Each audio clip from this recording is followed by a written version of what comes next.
இன்னைக்கு ரொம்ப கம்ஃபர்டபுளா டிஎம்கே ஜெயிக்கக்கூடிய வாய்ப்பு இருக்கு. விஜய் தலைமையில் ஆட்சி அமைஞ்சா காமராஜர் ஆட்சியை கொண்டு வருவோம். நீங்க வந்து காமராஜருக்கு ஆட்சின்னு சொல்லலாம், பெரியார் ஆட்சின்னு சொல்லலாம், அம்பேத்கர் ஆட்சின்னு சொல்லலாம், இஷ்டத்துக்கு சொல்லலாம். யார் கேட்க போறா? வெயில் பட்டுச்சுன்னா அவரால் தாங்க முடியாது. அந்த குழந்தை கொண்டு போய் டக்குனு வெயில தூக்கி போட்டீங்கன்னா அது என்ன பண்ணும்? ஸ்டாலின் என்ன முடக்கினார், ஸ்டாலின் என்ன அடக்கினார், Tamil Nadu police, Stalin operating process எல்லாமே போய் தானே விஜய் பேச தெரிகிறாரு. முதல் முறையாக டிஜிபி வந்த விஜய் இன்னையா இது நியூஸ்? எனக்கு புரியல, என்ன நியூஸ் இது? நீ பண்றது கிளத்தனமான வேலை பார்த்துட்டு இருக்கீங்க. விஜய் தான் ஒரு மனசுல யோசிச்சிருப்பாரு, ஜான் ஒரு முட்டாள், அந்த முட்டாள் பேச்ச கேட்காதீங்க. இது விஜய் பொன்ராஜ் மேல கோவப்பட்டாரா? இல்ல, ஜானுக்கு ஒரு வன்மம் இருக்கு பொன்ராஜ் மேல.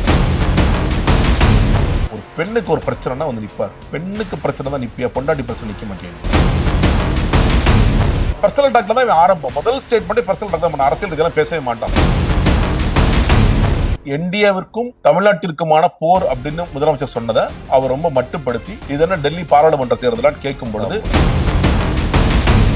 ஜனநாயகம் முடக்கியது பாஜக. மோடிக்கு நமக்கு என்னங்க பிரச்சனை? இப்போ இது ஒரு புறம் இருக்க, சென்னை பெரம்பூர் தொகுதியில பிரிக்கிறாங்க என்டிஏ கூட்டணியில. அதுல பெரம்பூர் தொகுதி அதிமுக வசம் இருக்குது அப்படின்னு பேசப்பட்டிருந்தாலும் பாமகவுக்கு ஒதுக்குறாங்க.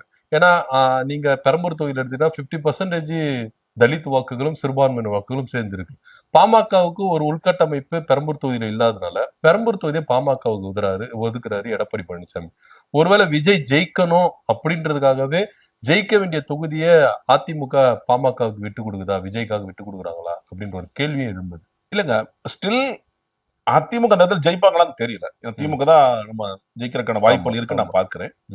நீங்க ஆனா இது ஒரு டீலிங் இருக்கலாம்.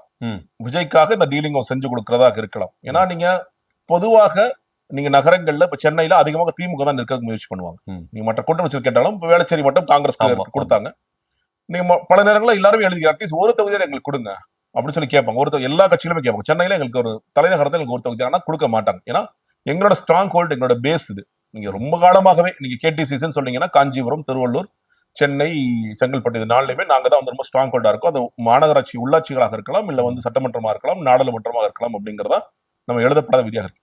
நீங்க அதையே உடைச்சுதான் அதிமுக அந்த இடங்கள்ல நீங்க அதற்கு ஈக்குவலா போட்டி நாங்க கொடுக்குறோம், டஃப் கொடுக்குறோம் சொல்லிதான் அவங்க வளர்ந்து வராங்க. அப்படி இருக்கும் பொழுது சென்னை மாதிரியான ஒரு இன்னும் சொல்ல போனா பாமகக்கு சென்னையில அவங்க வட மாவட்டங்கள கட்டமைப்பு வேலைகள் எல்லாம் இருக்கு.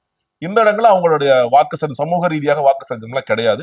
அப்படி இருக்கும் போது கொடுக்குறாங்கன்னா மேபி இவர் வந்து விஜய் உதவுறதுக்கான வேலைகளை பார்க்கலாம். இவர் வந்து ஒட்டுமொத்தமாக எடப்பாடி பழனிசாமி கொடுத்த சீட் ஷேரிங் அப்படின்னு பார்க்கும் பொழுது நீங்க நமக்கு ரொம்ப டஃப்பான தொகுதிகளா கூட்டணி தள்ளி விட்டுறலாம். அது நம்ம பாக்குறோம். நீங்க பாஜகவுக்கு எல்லா மினிஸ்டர்ஸ் வந்து தள்ளி விட்டார். ஆமா, கிட்டத்தட்ட 14 தொகுதியில் அமைச்சர் தொகுதி தள்ளி விட்டார். ஜி.கே. வாசனை முடிச்சிட்டார். ஆமா, எதுக்கு நீ தாமரை நிக்கிறியா, போய் நில்லுங்க, ஒன்னும் பிரச்சனை இல்லைன்னு சொல்லி முடிச்சிட்டார். அதே நேரத்துல இந்த விஜய் மாதிரி நீங்க ஃபியூச்சரிஸ்டிக் ஒரு யோசிக்கிறான்னு நினைக்கிறேன். நீங்க பாஜகவை கழட்டி விட்டுறலாம் அடுத்து. ஏன்னா நீங்க யோசிச்சு பாருங்களேன், இந்த தேர்தல் முடிந்த பிறகு 27 தொகுதிகளில் மூலியமா 32 தொகுதிகள்ல பாஜக வாங்கிய வாக்கு சதவீதம் என்பது மறுபடியும் 11% கட்சிங்கிறது 4% கட்சியா மாறிடும். 3% கட்சியா மாறிடும். அதை அவர் பண்ணிட்டார். அப்ப பாஜகவை நம்ம கழட்டி விட்டுறலாம், இல்ல பாமக மற்றவங்களை கழட்டி விட்டுறலாம். நாளை பின்ன ஒருவேளை விஜய் இந்த களத்துல இருந்தாலும் விஜய்க்கு நம்ம வந்து நம்ம அன்னைக்கே பாருங்க உங்களுக்கு உதவி பண்ணோம் அப்படிங்கிற ஒரு டீலிங் நிச்சயமாக இருக்கலாம் தான் நான் நினைக்கிறேன். அதனாலதான் அவர் பண்ணாருன்னா, இல்ல விஜய் நம்ம தோற்கடிக்கணும் அப்படின்னு அவருக்கு இருந்துச்சுன்னா கண்டிப்பாக இங்க அதிமுக தான் நிற்கும், அதிமுக வேட்பாளர் போடலாம் அப்படிங்கிறது. பட் அதெல்லாம் தாண்டி நான் சொல்றேன், இன்னுமே விஜய் நிற்பாருங்கிறது. இப்ப என்னன்னு கேட்டீங்கன்னா, எடப்பாடி பழனிசாமி முதற்கூட அவருக்கு குழப்பமா தான் இருக்கும், நிற்பாரு நிக்க மாட்டாருங்கிறது தெரியாது. விஜய் நின்னா பாத்துக்கலாம் அப்படின்னு தான் நான் சொல்லுவேன்.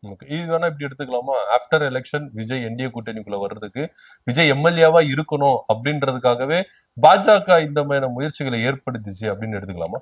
இருக்கலாங்க, நீங்க போஸ்ட்போன்ல நடக்கலாம். பட் அதற்கு ஒண்ணு என்னன்னு கேட்டீங்கன்னா, நீங்க அதிகமான சீட்ஸை தாவேக்கு ஜெயிச்சிருக்கணும். நான் சொல்றேன் இல்லையா, அதிகமான சீட் ஜெயிச்சிருந்தாங்கன்னா அதுக்கான பாசிபிலிட்டிஸ் இருக்கு. போஸ்ட்போல் அலைன்ஸ்க்குலாம் வாய்ப்புகள் இருக்கு. இன்னொன்னு அவங்க வந்து விஜய் வந்தா அது மெஜாரிட்டியா மாறுங்கிறதுக்கு வாய்ப்புகள் இருக்கு.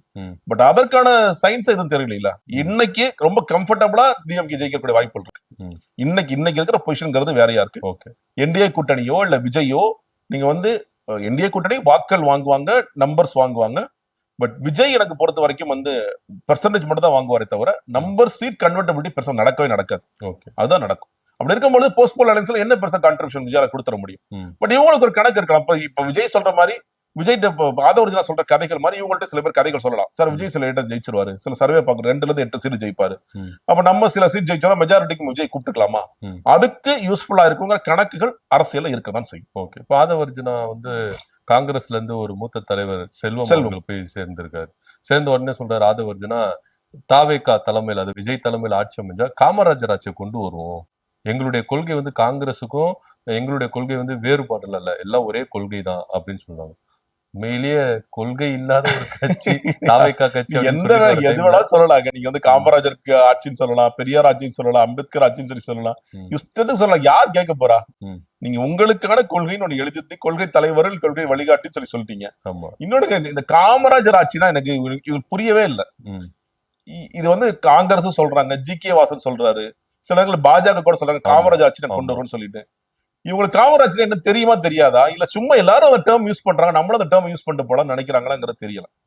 நீங்க காமராஜர் ஆட்சிங்கன்னா வளர்ச்சி திட்டங்கள், நீங்க ரொம்ப எளிமையான முதல்வராக இருந்தார். நீங்க விஜயால நான் ரொம்ப சிம்பிளா கேட்கிறேன், ஒரு மணி நேரம் வெயில் இன்னைக்கும் நான் வந்து ஏன் விஜய் பிரச்சாரத்துக்கே போக மாட்டாருன்னு நான் சொல்றேன்னு கேட்டீங்கன்னா, வெயில் பட்டுச்சுன்னா அவரால் தாங்க முடியாது. ஓகே, அவர் அந்த மாதிரி வளர்ந்த குழந்தை. அந்த குழந்தைய கொண்டு போய் டக்குனு வெயில தூக்கி போட்டீங்கன்னா அது என்ன பண்ணும்?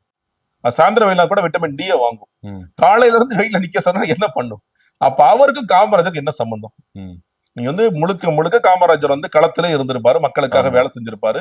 நீங்க வந்து மதிய உணவு திட்டம், இப்படி எவ்வளவோ திட்டங்கள் கொண்டு வந்தாரு, அணைகள் கொண்டு வந்தாரு, இண்டஸ்ட்ரீஸ் கொண்டு வந்தாருன்னா அவர் நிறைய விஷயங்கள் போராடினாரு. ரொம்ப எளிமையான மனிதர். முதல்ல காமராஜர்னா என்ன? எளிமை. ரொம்ப எளிமையான மனிதர்ங்க, ரொம்ப சிம்பிளான மனிதர். இன்னைக்கு விஜய் தன்னுடைய பாதுகாப்பிற்காக எவ்வளவு மெனக்கட்டாருங்கிற பாக்குறோம். நீங்க இஃப்தார் நோன்பு, நீங்க QR கோடு கொடுத்து ஒரு 1000 பேரை உள்ள விட்ட நோன்பு, அதுக்கு செக்யூரிட்டி இங்கிட்டு பாத்துட்டே இருக்காரு. ட்ரம்ப் இவரு இல்ல வந்து நார்த் கொரியா அதிபரா? இவர் யாராவது சுற்றுவாங்களா? பக்கத்துல உட்காந்து பாக்குறாரு, இங்கிட்ட பாக்குறாரு, சூப்பர் குடிக்கிறாரு, இங்கிட்ட பாக்குறாரு, இங்கிட்ட பாக்குறாரு. என்னைய பாக்குற நீ? இஃப்தார் நோன்பு நிகழ்ச்சிக்கு போனா அதை அவமதிக்கிற விதத்துலதான் செயல்பட்டாங்க அப்படின்ற ஒரு கருத்து இருக்கு. இதுக்கு முதல்ல எதுக்கு பவுன்சரு? ஆனந்த விடன் ஈவெண்ட் நடந்துச்சு, இந்த எல்லோருக்கும் மனத்தலைவர் அம்பேத்கர் 2000 பாஸ் கட்சி நிர்வாகிகளுக்கு மட்டுமே. கட்சி நிர்வாகிகள், VOC, விகடன் டீம், இவ்வளவுதான். க்ளோஸ்டு ரூம், போலீஸ் பாதுகாப்பு இருக்கு. 30 பவுன்சரோட வராங்க விஜய், வண்டிக்குள்ளே உட்காந்துட்டு இருக்காருங்க. நான் எல்லாரும் கேட்கறேன், எதுக்கு பவுன்சர்ஸ்? இதுக்கு விகடன்ல இருந்து கேட்க, எதுக்கு பவுன்சர் கூட்டி வந்திருக்கீங்க நீங்க? இல்ல பாதுகாப்புக்கா. என்ன பாதுகாப்பு? யாரோ நிதியா பண்ண போறா? இந்த இவர் வந்து காமராஜராமா? நீங்க திரைப்படங்கள் நம்ம பார்த்தோம், இந்த காமராஜர் திரைப்படத்துல பார்த்தோம், பின்னாடி வந்து சைரனோட ஒரு வண்டி வருது. நான் செத்தா போயிட்டு எதுக்கடா நீ வண்டி கொண்டு வரான்னு கேட்கிறாரு. கண்டிப்பா விஜய், ஏப்பா பவுன்சர்ஸ் எல்லாம் ஏறிட்டீங்களா? எல்லாம் ஏறிட்டீங்களா? யாரும் மிஸ் ஆகல? இல்ல, ஓகே, என்ன சுத்தி நிக்கிறீங்களா? ஒன்னும் பிரச்சனை இல்லையா? என் வண்டி கிளப்பலாமா? மேடை ஏறும் பொழுதுங்க அவர் சுத்தி யாருமே இல்ல, அந்த பஸ்ல அவ்வளவு சீக்கிரம் இங்க இருந்து தாவிர முடியாது, கட்டப்பட்டு எல்லாத்தையும் மறைச்சு வச்சிருக்கீங்க. பவுன்சர் இந்த பக்கம் ஒரு பவுன்சர், இந்த பக்கம் ஒரு பவுன்சர், அந்த பக்கம் ஒரு பவுன்சர். SPGI இவரோட பிரைம் மினிஸ்டரா? SPG ஃபோர்ஸ் பாத்துட்டே இருக்காங்க சார். உங்களுக்கு பாகிஸ்தான்ல இருந்து நிறைய பிரைம் மினிஸ்டர் கூட இருக்காது. பிரைம் மினிஸ்டரே சொல்லுப்பா, கீழே இறங்கியா, நான் கை காமிச்சிட்டு போறேன் விடியான்றுவாரு. அவரே அமித்ஷா கூட சொல்லுவாரு, ஓரமா போங்கன்றுவாரு. முதலமைச்சர் சொல்றாரு, ஓர மாநிலங்க பண்றாரு. ஆனா ஒண்ணுமே இல்லாத விஜய் இவர் என்ன பண்றாரு? இப்ப எந்த இது போனாலும் பக்கத்துல 2 பேர் இருந்துகிட்டே இருக்கணும். உலகத்துல இந்த மாதிரி பார்த்திருக்கவே மாட்டோங்க. நம்ம வந்து, அதாவது பெரிய பிரைம் மினிஸ்டர்ஸ், அதிபர்கள், அவங்க வந்து தொடர்ச்சியா எல்லாரும் கண்காணிச்சுட்டே இருப்பாங்க. அவங்களுக்கு எல்லாம் த்ரெட் இருக்குங்கிறது உண்மை. விஜய்க்கு என்னங்க த்ரெட் இருக்கு? விஜய்க்கு மேல யாரால த்ரெட் இருக்குன்னு நினைக்கிறா? தங்களை ரசிகர்கள் யாராவது மரத்துல இருந்து பாஞ்சிருவான், மேல இருந்து குதிச்சிருவான், இந்த த்ரெட் தானே அவர் யோசிக்கிறாரு. அந்த மாதிரி ஒரு பிம்பத்தை காமிக்கிறாரா? சார் பிம்பத்தை காமிக்கிறாங்க, அவ்வளவுதான் பிம்பத்தை காமிக்கிறாங்கிற தாண்டி விஜய்க்கு பெரிய பயம் இருக்கு. நீங்க இப்ப பாஜக குறித்து ஏன் விஜய் பேசாம இருக்காரு? நம்மள பாஜக ஏதாவது செஞ்சிருவாங்களோ, CBI விஷயத்துல வளைச்சிருவாங்களோ? ஏன்னா அவர் யோசிப்பார்ல. இப்போ ஏன்னா நம்ம வந்து நீதி வெள்ளம் ட்வீட் எல்லாம் போட்டோம், 3 வாட்டி 7 மணி நேரம் 21 மணி நேரம் நம்மள உட்காரிச்சிருக்காங்க. எதுக்கு உட்காரிச்சாலும் அவங்களுக்கே தெரியல, ஆனா உட்காரிச்சிருக்காங்க. அப்ப நம்மள வந்து பிரஷர் கொடுக்குறாங்கிறது தெரியுதுல்ல. அப்ப என்ன அர்த்தம்? சார், பாஜக பத்தி பேசாம இருக்கிறது நல்லது. நம்ம கொள்கை எதிரி கிழக்கு எதிர்வாங்களா? கிடையாது, பேசாம இருப்போம், நம்ம எலெக்ஷன் வைக்கும் போது பேசாம இருப்போம் அப்படின்னு பேசாம இருக்காருல்ல. அது எதன் வெளிப்பாடு? பயத்தின் வெளிப்பாடு. உண்மையிலே விஜய் வீரனாக இருந்திருந்தால் ஜனநாயகன் முடக்கிற அன்னைக்கு விஜய் வெளியே வந்து பேசியிருப்பாருங்க. கண்டிப்பா, என் படத்தை நீ முடக்குறியா, என் படம் ரிலீஸ் ஆகாட்டி பரவாயில்ல, அப்படி பேசியிருந்தீங்கன்னா விஜய் ஹீரோ.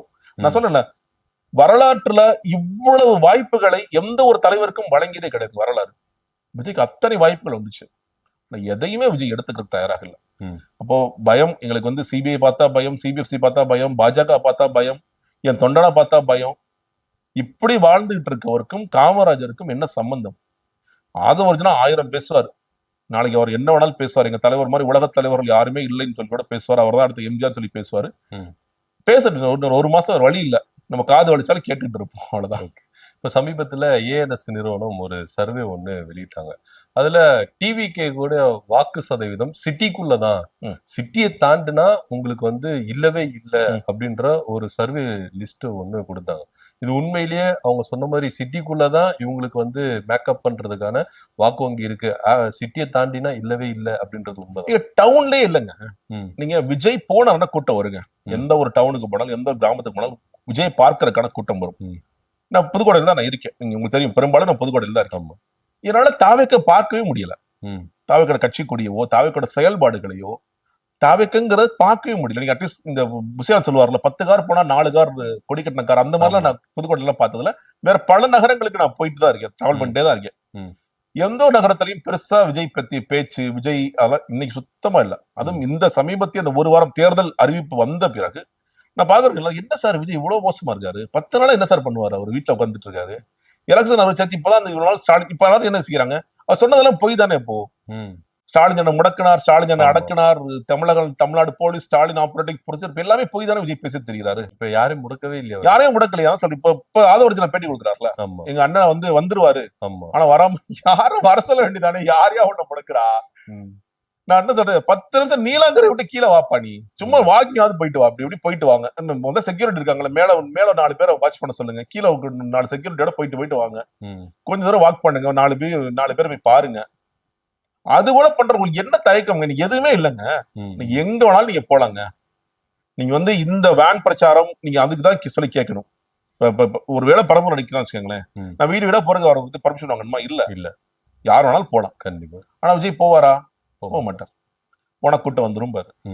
இதுதான் சொல்லிட்டே இருக்கு ஆரம்பத்துல இருந்து, கூட்டம் வந்துரும்னா நீ என்னைக்குதான் நீங்க வந்து களத்துல இறங்குவீங்க? நீ கூட்டம் வர மாதிரி நீங்க அதை வந்து எப்பயுமே கூட்டம் வரணும்னு நீங்க வேலை பாக்குறீங்க. இப்ப நாளைக்கு விஜய் வீடு வீடாக பிரச்சாரம் செல்ல போகின்றார் அப்படிங்கிற செய்தியா மாத்துவீங்க. அப்ப என்ன அர்த்தம்? எல்லாம் கிளம்பி வா. நீங்க தலம் பாருங்க, முதல் முறையாக டிஜிபி வந்த விஜய். ஆமா, என்னையா இது நியூஸ், எனக்கு புரியல, என்ன நியூஸ் இது? முதல் முறையாக மெரினா பீச்சை கூர்ந்து பார்த்த விஜய், முதல் முறையாக பெசன்ட் நகரை கடந்த விஜய். என்ன செல் பண்ண விரும்புறாங்கன்னே புரியல. நீங்க டிஆர்பிக்காக என்ன வேணாலும் பண்ணலாங்க, ஆனா இவ்வளவு மோசமாக மீடியாக்கள் இப்படி போகுமாங்கிறது ரொம்ப ஆச்சரியமா இருக்கு. டிஜிபி சந்தித்த விஜய், ஏடிஜிபி சந்தித்த விஜய், செங்கோட்டையே சிரிச்சிருப்பாரு, இதெல்லாம் வரக்கூடாது, நீ கட்சி தலைவரா என்னையா நீ பண்ணிட்டு இருக்க, நீ ஜான் ஒரு முட்டாள ஏதோ சொல்லிட்டு இருக்கான் அப்படின்னு சொல்லி அவன் பேச்சு கேட்டு வராதையான்னு சொல்லிருப்பாரு. ஆனாலும் சொல்ல முடியல, வேற வழி இல்ல, என்ன பண்ண முடியும்? அவர் திட்டு அரசியல் எவ்வளவோ பார்த்திருப்பாங்க. நீ பண்றது கிளத்தனமான வேலை பார்த்துட்டு இருக்கீங்க விஜய் தான் ஒரு மனசுல யோசிச்சிருப்பாரு. அவன் ஜான் ஒரு முட்டாள், அந்த முட்டாள் பேச்ச கேட்காதீங்கன்னு சொல்லியிருப்பாரு. அது வர்றாரு, ஒரு கம்ப்ளைண்ட் கொடுக்குறாரா, அது ஒரு நியூஸ் ஆகுதான். எதுக்கு இது? ஏன்னா விஜய் வெளியே வர மாட்டேன் நம்ம எல்லாம் சொல்றோம். எங்க தலைவர் டிஜிபி வந்தார் பாத்தியா, தனியால வந்தார் பாத்தியா. அதான் சார், இப்போ வந்து அவர் டிஜிபி அலுவலகத்துல வந்தாரு, அரசியல் விமர்சகர் பொன்ராஜ் அவர் மேல வந்து பாத்தீங்கன்னா வழக்கு கொடுத்திருக்கிறாரு, பெண்களை இழிவா பேசிட்டாரு அப்படின்னு சொல்லிட்டு. ஆனா இதே சங்கீதா, அவர் விஜயோடைய மனைவியா இருக்கட்டும், அவங்க கட்சியில இருந்து வெளியே வந்த வைஷ்ணவி, அப்புறம் இப்போ லேட்டஸ்டா வந்த ரஞ்சனா நச்சர், இவங்களெல்லாம் தொடர்ந்து அவதூறு வழக்குகள், அதெல்லாம் வந்து காதல கூட நம்ம கேட்க கூடாத அளவுக்கு தொடர்ந்து அவமானப்படுத்திட்டு வந்தாங்க. ஆனா அப்போல்லாம் விஜய்க்கு வந்து கோவம் வரல, பெண்களை பத்தி இழிவா பேசுறாங்க அப்படின்ட்டு. பொன்ராஜ் அவர்கள் பேசிட்டாரு அப்படின்றதுக்காகவே டிஜிபி அலுவலகம் வரைக்கும் வந்து என்ன பண்றாரு, பெட்டிஷன் கொடுக்குறாரு. இதை நம்ம எப்படி எடுத்துக்கிறது? இல்லைங்க, முதல்ல இது விஜய் பொன்ராஜ் மேல கோவப்பட்டாரா? இல்ல, ஜானுக்கு ஒரு வன்மம் இருக்கு பொன்ராஜ் மேல. ஏன்னா இன்னைக்கு சொல்றேன், விஜயோட ட்விட்டரை ஹேண்டில் பண்றது ஜான். விஜய் மேபி பார்க்கலாம், வியூ பண்ணி பார்க்கலாம், பட் ஆனா ஹேண்டில் பண்றது, போஸ்ட் பண்றது எல்லாமே ஜான் தான். சோ ஜானுக்கு பொன்ராஜ் மேல பெரிய வன்மம் இருக்கு. இன்னொன்னு சொல்றேன், நீங்க வந்து பொன்ராஜ் அவர்கள் விஜய் வீட்டுக்கே போயிருக்காரு, அவர் போய் சாப்பிட்டுலாம் இருக்காரு. அப்பயே அவருக்கு ஒரு அரசியல் ஆசையில இருந்தா நல்லா வேலை பாருங்க. 10 வருஷத்துக்கு முன்னாடி பொன்ராஜை பகிர்ந்துகிட்டாரு. இது நடந்துச்சு 2021 ரஜினி அவர் வர்ற மாதிரி இருந்த பொழுது நாங்க பொன்ராஜ் சார் மற்றும் பல பேர் பேசிட்டு இருக்கோம். அப்ப சொல்றாரு, அவர் ஏன்னா அவர் ரஜினி கூட க்ளோஸா இருக்காரு, ரஜினி சார் கூட க்ளோஸா இருக்காரு, வரப்போறாரு சொல்லி பேசிட்டு இருக்காரு. அப்போ சொல்றாரு, நம்ம எல்லாரையும் ஒன்றா இணைக்கலாம், நம்ம விஜய் கிட்ட போய் பேசலாம், நம்ம சீமான்ட்ட பேசலாம், எல்லாத்தையும் ஒன்றிணைஞ்சு ஒரு அணி கட்டலாம். யாருக்கு எதிரா? திமுக அதிமுக எதிரா கமல். ஏன்னா கமல் அப்ப வந்து அவரும் வர்றாரு. சோ அவரையுமே கொண்ட அப்ப வந்து ஒரு கமல் கட்சிக்குள்ள போகல. அப்ப கூப்பிட்டு இருக்காங்க, வாங்கன்னு சொல்லி கூப்பிட்டு இருக்காங்க. அப்ப நம்மளாம் சேர்ந்து ஒரு அணி கட்டலாம் அப்படின்னு சொல்லி, ஏன்னா இப்ப நிறைய பேர் திமுக சொல்லி சொல்றாங்க. அதனால நான் சொல்றேன், திமுக எதிராக அணி கட்டலாம் அப்படிங்கிற அளவுக்கு அவர் சொல்றாரு. நான் விஜய் கூட நான் டச்ல இருக்கேன், நான் ஏற்கனவே பேசியிருக்கேன், நான் பேசலாம் அப்படிங்கிற அளவுக்கு இருக்காரு. சோ அவருக்கு என்னைக்குமே விஜய் குறித்த ஒரு மாற்று மதிப்பீடு அதெல்லாம் எதுவுமே கிடையாது. இன்னும் சொல்ல போனா ரொம்ப ஆரம்பத்துல நாங்க பேசிட்டு இருக்கும் போது வரட்டும் ஜெகதீஷன் பார்க்கலாம், என்ன ஏதாவது பேக்ரவுண்ட்ல வராரு என்னங்கிறது தெரியல அப்படிங்கிற மாதிரி தான் அவர் பேசிட்டு இருந்தார். அவர் விமர்சிக்க தொடங்கிய இடம்ங்கிறது என்னன்னு கேட்டீங்கன்னா, விஜயோட அரசியல் ஏன் இவ்வளவு மோசமா இருக்கு, வேலையே பார்க்க மாட்டேங்கிறீங்க, நம்ம வந்து என்னமோ நினைச்சோம் ஆனா ஒண்ணுமே செய்யாம இருக்காரு. எல்லாருக்கும் இன்னும் சொல்ல போனா ஆரம்பத்தில் அவர் வரவேற்ற பத்திரிகையாளர்கள் அரசியல் விமர்சனம் அதே கோபம் தான் அவருக்கும் இருந்தது. இப்ப இந்த ஸ்பெசிபிக்கான விஷயத்துல கூட அவரோட பேட்டி நல்லா நீங்க பாருங்க. அவர் தாவேக்க பெண்கள் குறித்து அவதூறா பேசல, அந்த வார்த்தைகள் பயன்படுத்தல. தமிழ்நாட்டு பெண்கள் குறித்து அவர் பேசல. இந்த ஒரு பெண்மணி குறித்து அவர் பேசுறார், ஒரே ஒரு பெண்மணி குறித்து பேசுறார். ஆனா இவங்க எப்படி திசை திருப்புறாங்க? எங்கள் தமிழ்நாட்டு பெண்கள் எங்கள் கண்கள், அந்த பெண்களுக்கு ஒரு பிரச்சனைனா எங்க அண்ணன் ஓடி வந்து நிப்பார். அவர் எவ்வளவோ அவதூறு பேசுனீங்க, அதெல்லாம் அவர் தாங்கிக்கிட்டார். ஆனா ஒரு பெண்ணுக்கு ஒரு பிரச்சனைனா வந்து நிப்பார். பெண்ணுக்கு பிரச்சனை தான் நிப்பியா, பொண்டாட்டி பிரச்சனை நிக்க மாட்டியா? நீ உன்னுடைய மனைவியை குறித்து நீங்க வந்து அவ்வளோ அவதூறு பேசலாம். கேவலம். இன்னைக்கு பொன்ராஜ் அவர்கள் பயன்படுத்திய வார்த்தையை விட கேவலமான வார்த்தையை பயன்படுத்தினான். நான் சொல்லவா, அது எழுத வச்சது விஜய் தான். அவர்தான், வேற யாரு? ஆர்கனைஸ்டா அவங்க ரூட் டீமும் ஜானரிசம் பண்றாங்க, ஆர்கனைஸ்டா பண்றாங்க. இது பண்ணு, மனைவி பத்தி அவதூறு எழுதுங்க. இந்த பெட்டிஷன் யாருங்க லீக் பண்ணி விட்டா? பிளான் பண்ணி நீங்க முதல் நாள் 2-3 நாள் நீங்க செய்தித்தொடர்புகள் யாரும் போகாதீங்க. ஏன்னா முக்கியமான விஷயம் நடக்கும் போது லீக் பண்ண போறோம் நாங்க ஒண்ணு. என் மனைவி குறித்து அவதூறு பேசுங்க, அவதூறா பேசுங்க. உச்சபட்சமாக நம்ம எல்லாம் அந்த மகளிர் விழால எதிர்பார்த்தது இந்த மாதிரி பர்சனல் இஷ்யூ ஒண்ணு இருக்கு, யாரும் அது குறித்து கருத்து சொல்ல வேண்டாம், அது என்னுடைய பிரச்சனை, நான் பார்த்துக் கொள்கிறேன். ஆனா அவர் சொன்னது என்ன? ஒர்த்தே இல்லாதது. அப்ப ஒர்த்தே இல்லைன்னு மனைவி பத்தி பேசினா அவன் எழுதுறது நீ அங்கீகரிக்கணும்னு அர்த்தம் இல்ல, அவனுக்கு எழுத சொல்லணும்னு அர்த்தம். எழுது, என் மனைவி பத்தி எழுது. இல்ல கட்சி விட்டு பெண்கள் யாராவது போறாங்களோ அவங்க குறித்து எழுது, அதை பத்தி நான் கண்டுக்க மாட்டேன், நானே தூண்டி விடுவேன். அவரே சொல்றாரு, எனக்கு கெட்ட வார்த்தை பேச தெரியும், ஆனா நான் அமைதியா இருக்கேன். அப்ப என்ன அர்த்தம்? நீ பேசுறா, தூண்டி விட்டா, நீ பேசுறா, யாரோட வேணாலும் பேசுறா, பாத்துக்கலாம்டா. நீ தானே ஜெயிலுக்கு போற, நான் உட்காந்து வேடிக்கை தானடா பாப்பேன். இது வரைக்கும் யாருக்கா ஜெயிலுக்கு போனா விஜய் பண்ணிருக்காரா? எதுவும் பண்ணது கிடையாது. அது யாரு போனா கூட தெரியாது. அப்போ நீங்க பெண்கள் குறித்தெல்லாம் விஜய் பெரிய அக்கறை எல்லாம் சுத்தமா கிடையவே கிடையாது. பெண்கள் குறித்த அக்கறை இருந்துச்சுன்னா மனைவி குறித்து எழுதாத, வேண்டாம்ப்பா ஜெகதீஷ் வேண்டாம்னு சொல்லிருப்பாரு. அவர் எழுத வைக்கிறார். இந்த வைஷ்ணவி வந்து போய் இதே அவங்க போய் டிஜிபி ஆபீஸ்ல புகார்லாம் கொடுத்தாங்க. திமுக சேர்ந்தவங்க ஏதாவது நடவடிக்கை எடுத்தாங்களா? யாராவது எதுவுமே நடவடிக்கை எடுக்கல. அப்படி இருக்கும் பொழுது பொன்ராஜ் அவர்களுக்கு முதல்ல ஜான் ஒரு வன்மத்தை தீக்கிறதுக்கு ட்வீட், அதுக்கு அடுத்தபடியாக சார் நம்ம பேசாமே இருக்கோம்னு சொல்லி எல்லாம் ஃபீல் பண்றாங்க சார். ஒன்னு வேட்பாளர் பட்டியல் வரும்னு எதிர்பார்த்தாங்க, அதுவும் நம்ம கொடுக்க முடியல, வேட்பாளர்கள் இல்ல நம்மள்ட்ட. பிரச்சாரத்துக்கு போறீங்கன்னு நினைச்சாங்க, நம்ம பிரச்சாரத்துக்கு போகல. அட்லீஸ்ட் வெளியே பீச் வரைக்கும் போயிட்டு வரலாம் சார், வாங்க சார், நம்ம போய் ஒரு புகார் கொடுத்துட்டு வரலாம் சார். நேற்று ஒரு பேசு பொருளை உண்டாக்கணும். மற்றபடி பெண்கள் குறித்து எங்களுக்கு பெரிய பெண்கள் குறித்து அக்கறை இருந்தால் நீங்க என்னைக்கோ செஞ்சிருப்பீங்க. இன்னொன்னு, எங்க அண்ணன் வந்து எதாவது நிப்பாரு, எதற்கு நின்றுருக்காரு இது வரைக்கும்? கரூர்ல நிக்காம ஓடி வந்தவர் தானே உங்க அண்ணன். கரூர்ல நிக்கல, அவரோட சொந்த பிரச்சனைக்கு நிக்கல, ஜனநாயக பிரச்சனைக்கு நிக்கல, சிபிஐ பிரச்சனைக்கு நிக்கல. அப்ப எதற்குமே நிக்காதவர் இந்த பெண்மணிக்காக வந்து நின்னாராம். இது என்ன காமெடி இது? எந்த பெண்களுக்காக நின்றுக்காரு? எதற்குமே நின்னது கிடையாது. நேத்து ஒரு பேசு பொருளுக்கு உருவாக்கும் சார், எனக்கு ஒரு வன்மம் பொன்ராஜ் மேல இருக்கு, அதை தீர்த்துக்கணும், உங்களை வச்சு நான் பண்ணிக்கிறேன், அவ்வளவுதான். அதனாலதான் சொல்றேன், செங்கோட்டை சிரிச்சிருப்பார். ஜான், இது ஒரு இந்த பிரச்சனை வந்து நீங்க வேற திசையில அது சோசியல் மீடியால ஹேண்டில் பண்ணுங்க, மக்கள் அதை பாத்துக்கிட்டோம். ஆமா, விஜய் இதுக்கு பயன்படுத்தாதீங்க ஜான், இது தப்பு ஜான்னு சொல்லியிருப்பார் செங்கோட்டையன். இது தப்பு. ஒரு அரசியல் கட்சி தலைவர் இவருக்கு பதில் சொல்ல வேண்டிய அவசியம் இல்ல, இது வேண்டாம், அதை கடந்து போங்க, இல்ல நீங்க வேற யாராவது வச்சு கூட புகார் கொடுங்க, பெண்கள் மகளிர் அணி வச்சு கொடுங்க அப்படின்னு சொல்லியிருப்பார். விஜய்க்கு உண்மையிலே புரியல. ஏன்னா அவர் புரிஞ்சிருச்சுன்னா என்ன செய்யறோங்கிறது ஒரு புரிதல் இருக்கும். இவன் வந்து அவரை குறித்து சார் நீங்களே புகார் சொல்லிட்டீங்கன்னா அது செம்ம சார், சூப்பர் சார், நீ வாங்க சார், நம்ம டிஜி ஆஃபீஸ் போயிட்டு வருவோம் சார். மறுபடியும் தன்னோட பொலிட்டிக்கல் இன்எக்ஸ்பீரியன்ஸை விஜய் எக்ஸ்போஸ் பண்ணிட்டே இருக்காரு. தேர்தல் நெருங்கிறதுனால பெண்களுக்கு ஆதரவா விஜய் இருக்கிறாரு, பெண்களுக்கு எதனா ஒண்ணுனா துணிஞ்சு வராரு அப்படின்றத கிரியேட் பண்றதுக்காக அதை பண்றாங்க. நீங்க அதை பண்றாங்க. ஆனா நீங்க அதான் சொல்றீங்க, இப்போ டக்குன்னு பாக்குற பொதுமக்களே என்ன யோசிப்பாங்க, ஓகே போன்ற சபா பேசிட்டாருலப்பா, அப்ப டக்குன்னு அவன் என்ன கேட்பான், விஜய் கட்சிக்காரனால ரொம்ப ஒழுக்கமா இருக்காங்களாப்பா, அவங்க நல்லா கரெக்டா தான் பேசுறாங்களா, பெண்கள் குறித்து அவதூறு பேச மாட்டாங்க, இன்னைக்கு முதற்கொண்டு பேசிட்டு இருக்காங்க. ஆமா, எவ்வளவு கீழ்த்தரமா நீங்க எல்லா கட்சிக்காரங்களும் பேசுவாங்க. ஆனா விஜய் கட்சியில ஸ்பெஷல் குவாலிட்டிஸ் நிறைய இருக்கு.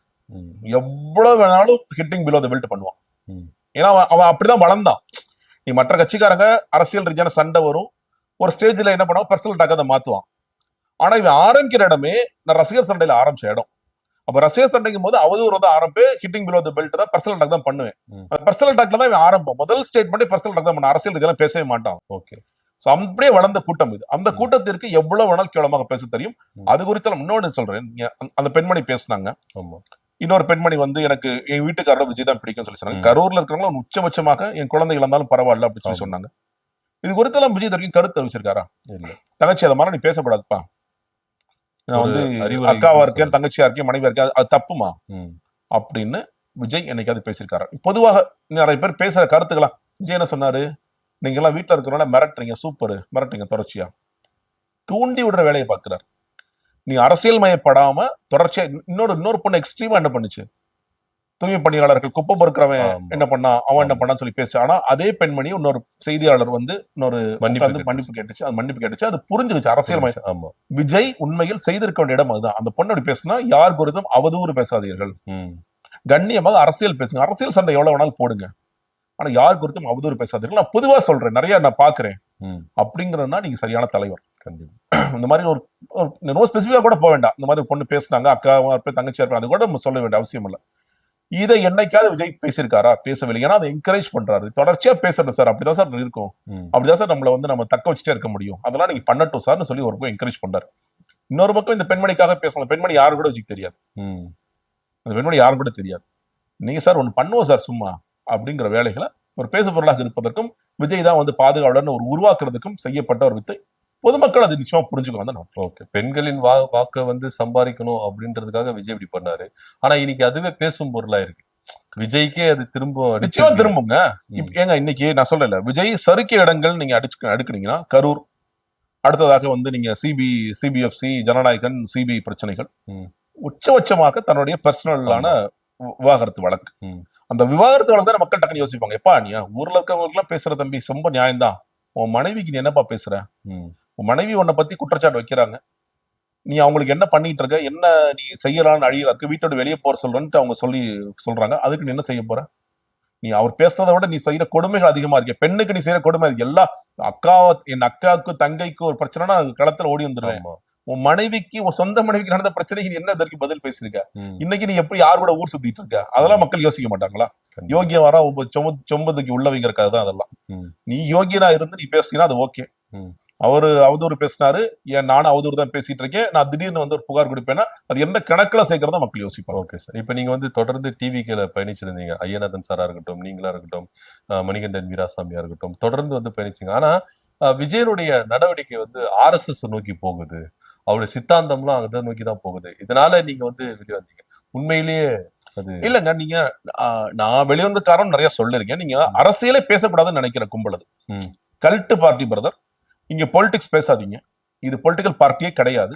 இது ஒரு ரசிகர் மன்ற கூட்டம். இந்த கூட்டம் இப்படித்தான் இருக்கும்.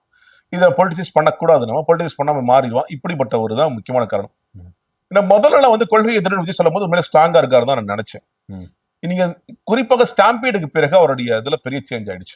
இன்னும் சொல்ல போனா என்டிஏவிற்கும் தமிழ்நாட்டிற்குமான போர் அப்படின்னு முதலமைச்சர் சொன்னதை அவர் ரொம்ப மட்டுப்படுத்தி, இது என்ன டெல்லி பாராளுமன்ற தேர்தலான்னு கேட்கும் பொழுது அப்போ உங்களுடைய கொண்டை வந்து வெளியே வந்துருச்சு. நான் தான் பாக்குறேன். இன்னைக்கு வரைக்கும் அந்த வாக்குகளை திசை திருப்பி இது வந்து அந்த பக்கம் புகையிடக்கூடாது, திமுக பக்கம் புகையிடக்கூடாதுங்கிறதுக்காக ரொம்ப கங்கணம் கட்டி வச்சு வேலை செய்கிறாரோ. இது முழுக்க திமுக மட்டும் எதிர்த்தா நீங்க போதும், பாஜக எதிர்க்க வேண்டிய அவசியம் இல்லை அப்படின்னு சொல்வதன் மூலியமாக பாஜகவை காப்பாற்றும் வேலையும் பாஜகவிற்கு அதை திசை திருப்பும் வேலையும் விஜய் செய்யும். முதல்ல சொல்லும் போது நிறைய பேர் சொல்லி என்ன இப்பெல்லாம் பேசுறாங்க, விஜய் அப்படின்னு ஓட்ஸை கன்வெர்ட் பண்றதுக்கான வேலைகள் பாக்குறாரா இல்ல அப்படின்னு நினைப்பேன். ஆனா அவருடைய தொடர்ச்சியாக அவருடைய செயல்பாடுகள் மூலமா அது வெளியே வந்துட்டே இருக்கு. இது பாஜக ஒரு பொருட்டாவே எடுத்துக்க மாட்டேன். எந்த பாஜகவை? உங்க படத்தை முடக்கிற பாஜகவை, உங்களை சிபிஐக்கு அழைக்கழிக்கிற பாஜக நான் பொருட்டா எடுத்துக்க மாட்டேங்கிறது எப்படி எடுத்துக்க முடியும்? உண்மையில் நீங்க என்ன போட்டாங்க, ஜனநாயகன் பீட்ஸ் பிஜேபியா ஏதோ ஒன்று சொல்லி போட்டாங்க, ட்விட்டர்ல ட்ரெண்டிங் ஆக்குனாங்க. அதை விஜய் பேசவே இல்லையே. ஜனநாயகன் முடக்கியது பாஜக. ஆமா, எனக்கு பிரஷர் இருக்கா? ஆமா பிரஷர் இருக்கு. உங்களுக்கு இல்லாத பிரஷரா எனக்கு இருக்குன்னு வளர்றாரு. கண்டிப்பா சிபிஐ குறித்து அவர் பேசவே இல்லைங்க. ஏன் பேசல? நீதி வெல்லும்னா அப்ப என்ன அர்த்தம் நீங்க சொல்ல வர்றீங்க? அப்போ இந்த கோவத்தை, மக்களோட கோவத்தை பாஜக பக்கம் போயிடக்கூடாதுங்கிறது ரொம்ப அந்த வேலைகள் பார்க்கிறார்.